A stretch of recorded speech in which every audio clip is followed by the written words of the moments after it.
60 million. They from Pennsylvania to the Rock, and from the Great Slave Lake to the Rio Grande. The herds were growing when the Spaniards saw them in 1521. 60 million and growing. This was the New World, and 300 years went by. A frontier was pushing on the west. Now there were 40 million buffalo, and all west of the Mississippi. It was 1830, and there were 40 million buffalo. Then came the rifles, the rum, and the call for robes. The railroads followed. Only 58 years in 1888. It was 1888, and fought on. Only a few hundred fugitives. It was the buffalo. The buffalo was food, clothing, shelter, sport, trade goods, and every utensil. His bile was seasoning, and his chips were fire. The great mysterious one had given the buffalo. Wakantanka, the great-grandfather, had given the buffalo. And the great bull buffalo had been named with the reverence of their word for father. The Sioux called him Tatanka.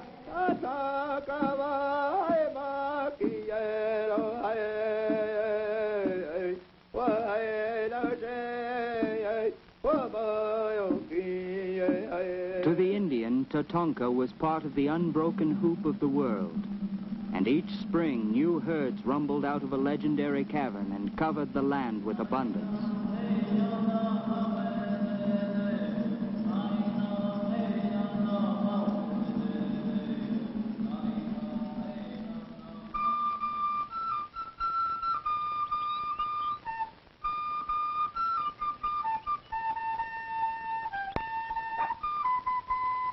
With the wind swept the voice they shared.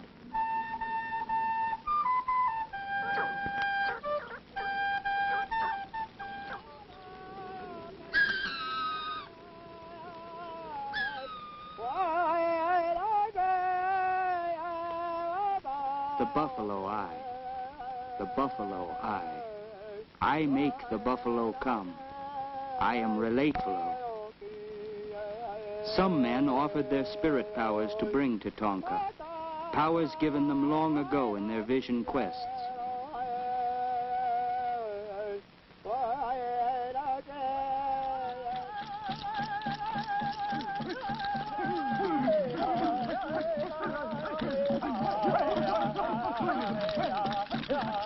And the Buffalo Society danced.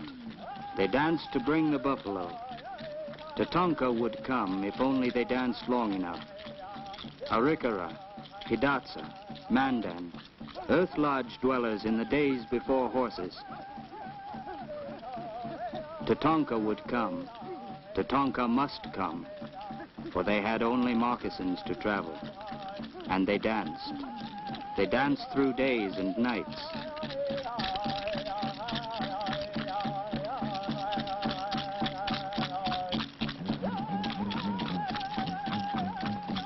Tatanka would come, but the vision must be danced and sung. Tatanka would come, and they danced the vision of the food.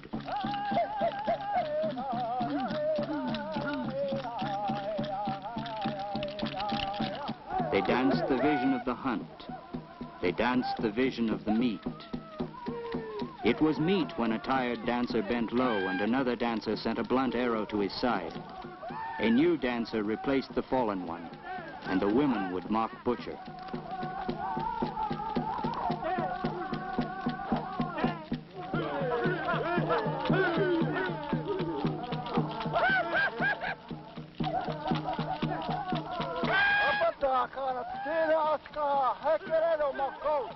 And Tatanka came. A scout sent the sign.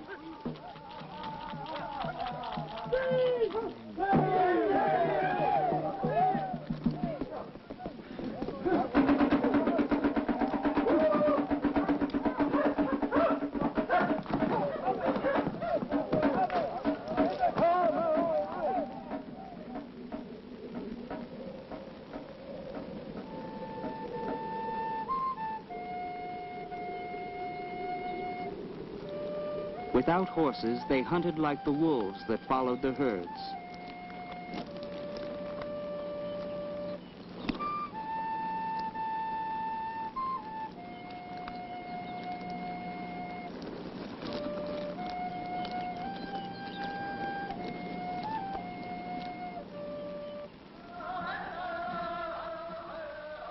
And there was meat, and there was sharing, and there was joy, and there was gratitude.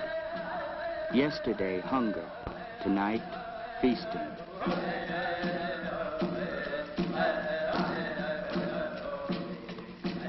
The chiefs and good hunters brought meat to the lodges of the needy.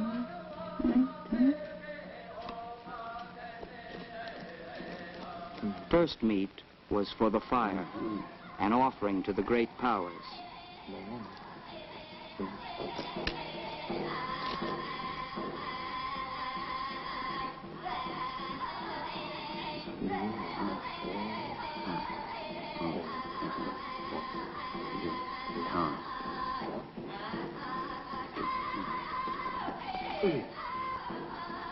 The host waits and makes tobacco while the others eat.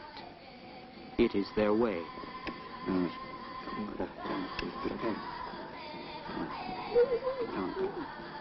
Tatanka was near, and so with contentment, good humor, good stories.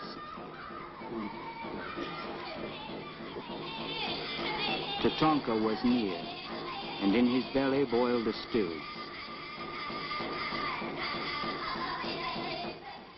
They take the pipe.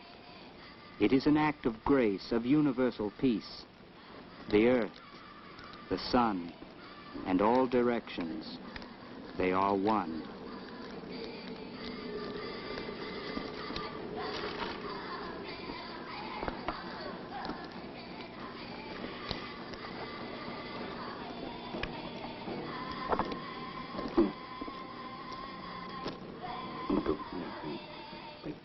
A mandan could pound the ashes from his pipe and his guests would depart. It was not so easy to end the gaiety outside the lodges.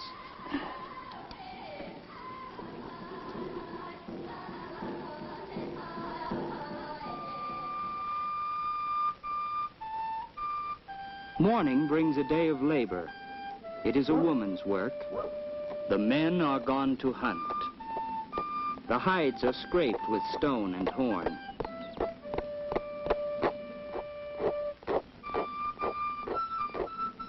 The sinew is stitched in a quillwork design.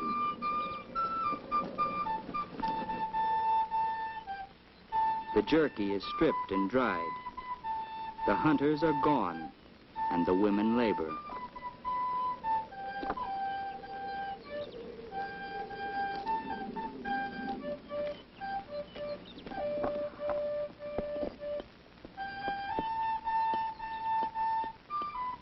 It is the time of the blackening cherries. As the jerky is dried, the choke cherries are ground. Together they are wasna. Wasna, to nourish the hunters far from their lodges. And old white buffalo man waits and sketches a story of his remembering on his winter count robe.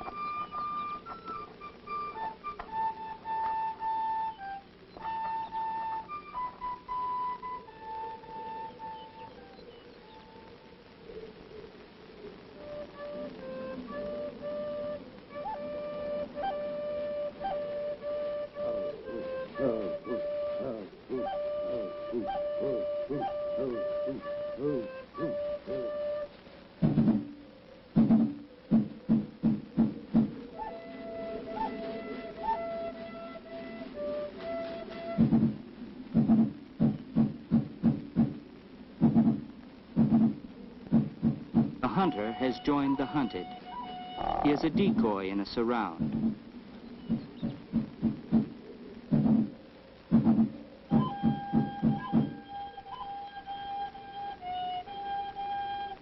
The decoy charms the herd leader and edges toward the cliff.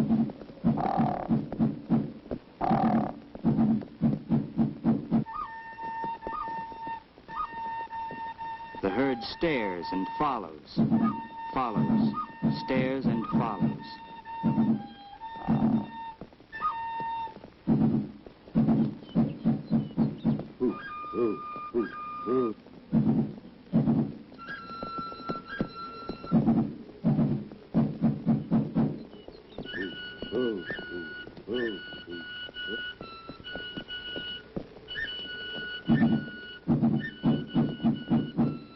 Suddenly, it is surrounded by secret blinds and chasers.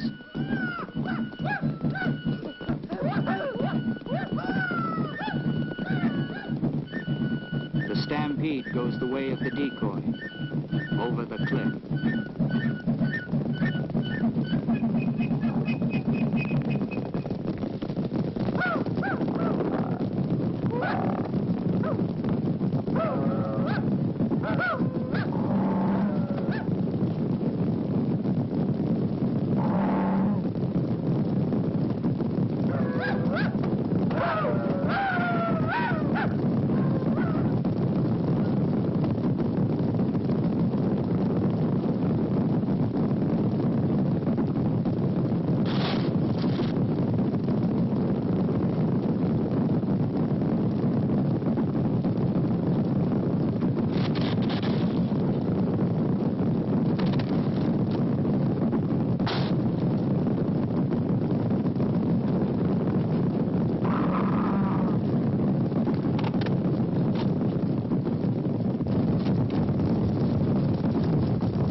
For a great hunt, there were grateful offerings. A voice and a robe of the finest quill work were sent to stay with the winds, with the earth, with the sun.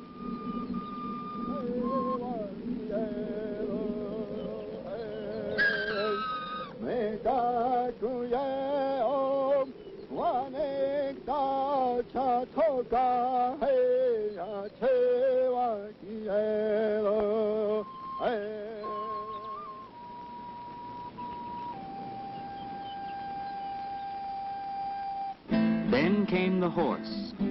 The Spaniards brought them.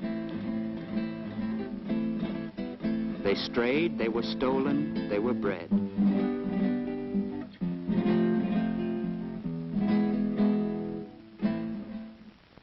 Till at last the Plains Indian was the finest horseman in the world.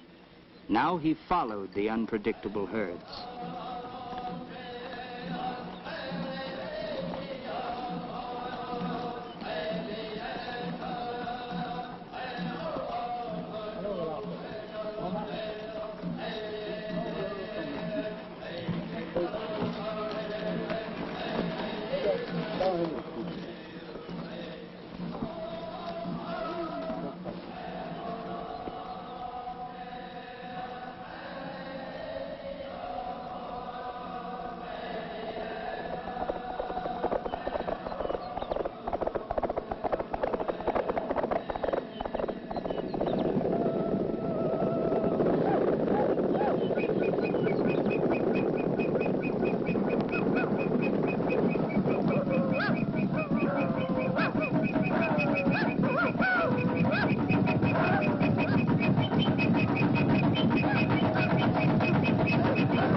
Behind the hunt came the old men, the women, and the children, singing a tremolo of joy. They would find the arrows of their family and butcher.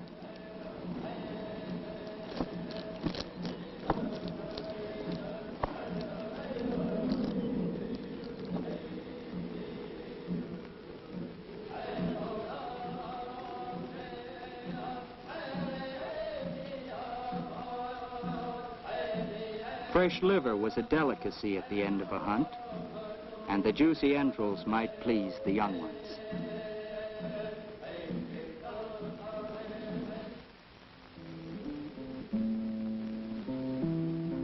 A new breed, the mountain man. He came as a hunter, a trapper, a trader. He lived on the land, same as the Indians. Sometimes he lived with the Indians. Buffalo and furs were his game and trade, the trade his rendezvous.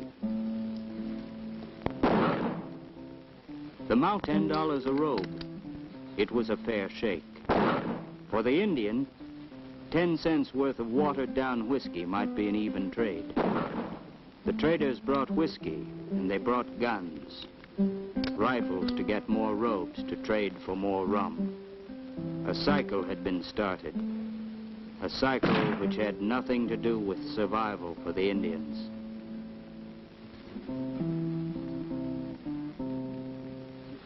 Soon the hides began to pour down the Missouri River to St. Louis, and soon the railroads came. They brought gentlemen hunters who slew for so-called sport. They brought hunters who killed for tongues alone, and they brought hide hunters with their skinners. The prairies began to rot with wasted carcasses, and the sharps' rifles fired without ceasing. Horse hunting had become too slow. To get a stand with the long-range sharps was the wholesale way to kill. One man with one sharps could take 3,000 in a season. By 1869, the Union Pacific Railroad had divided the buffalo into northern and southern herds. By 1873, the hide hunter campaign reached its peak in the south. The hunters and skinners now covered the plains from the North Platte to the Arkansas River. They were a raucous blend of bumped railroad workers and Civil War veterans. They liked killing, and they liked whiskey, and they could gorge themselves on hump meat and tongue. Enthusiasm for buffalo meat was legend on the plains. The roasted marrow of a buffalo's thigh bone could be cause for a wild wingding. But if you will pay good wages, give transportation too, I think that I will go with you to the range of the buffalo.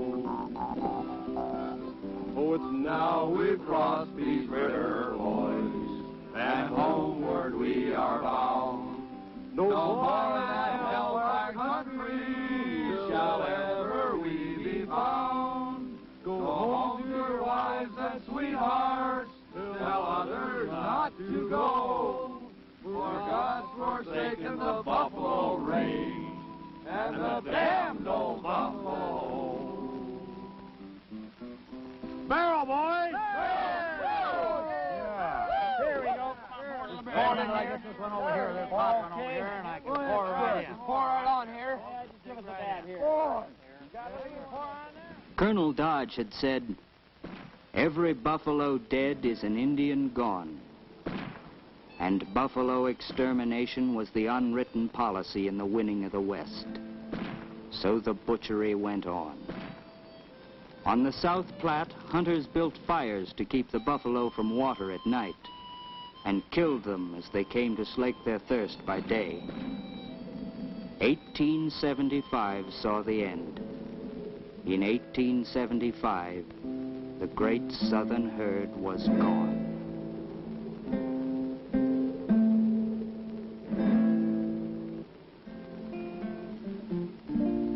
There were still great herds in the north. By 1882, the Northern Pacific Railroad was built, and 5,000 hunters and skinners were emptying the northern range. Sitting Bull led his people on their last hunt in 1883. Between the Black Hills and Bismarck, they killed 1,200 buffalo in 2 days. It was the last free herd anyone ever saw. A year later, the hunters flocked to the range as usual. They returned with empty wagons and broke. It was 1884. The days of the still hunt, the hide men and the skinners were over. The massive herds were gone.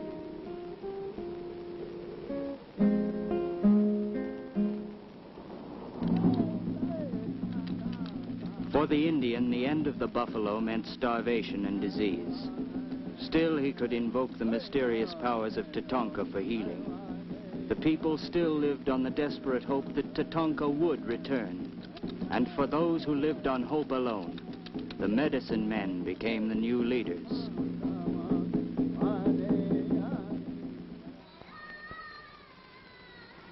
These were the waning moons of desolation, and the last robes wrapped the bodies of the dead.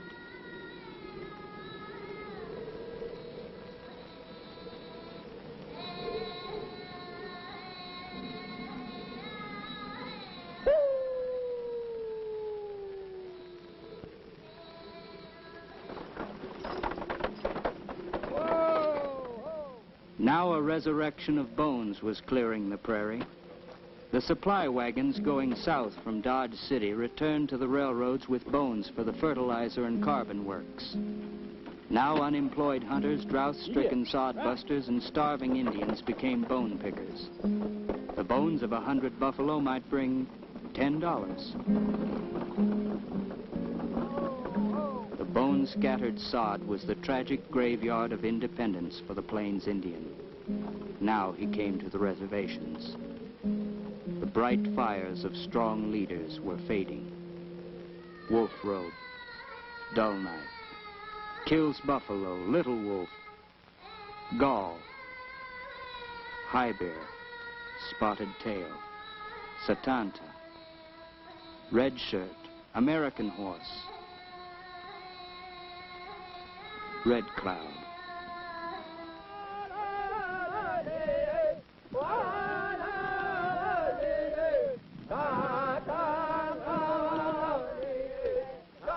Still, once more the dream of Tatanka returned. The tree would blossom, and the hoop would come back to the people. It was the Messiah dream, a new religion. They called it the Ghost Dance. They sang and danced endlessly.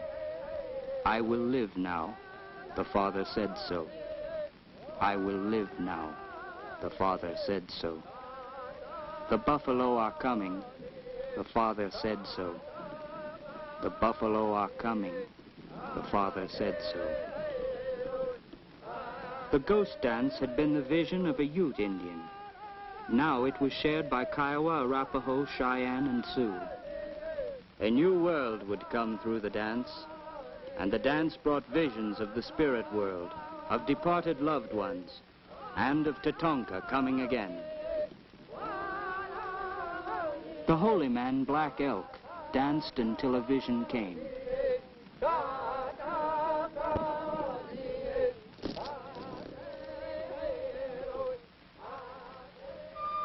His vision took him to the spirit world, where he was given a holy shirt to bring to his people.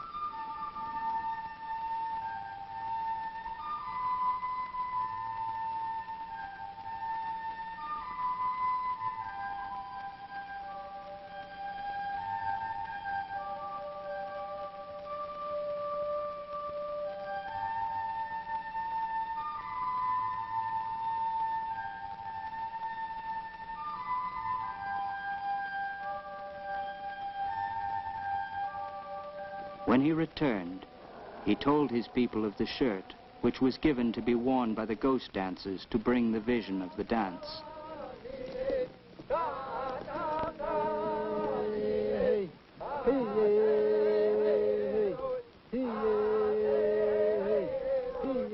Soon the ghost dancers were wearing the shirt, and soon they believed the ghost shirt would shed the bullets of the white man.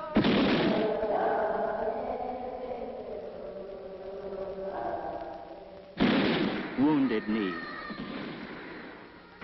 The massacre at Wounded Knee. The white man called it a battle. It was a massacre. Fear that the ghost dancers meant to rise against the government brought Chief Bigfoot's band to surrender. Surrendered, hungry, sick. They were being disarmed. Then a frightful moment of disturbance, and the nervous, rapid-fire Hotchkiss guns were loosed on all the people.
In the morning, Bigfoot, their leader, lay frozen in the snow.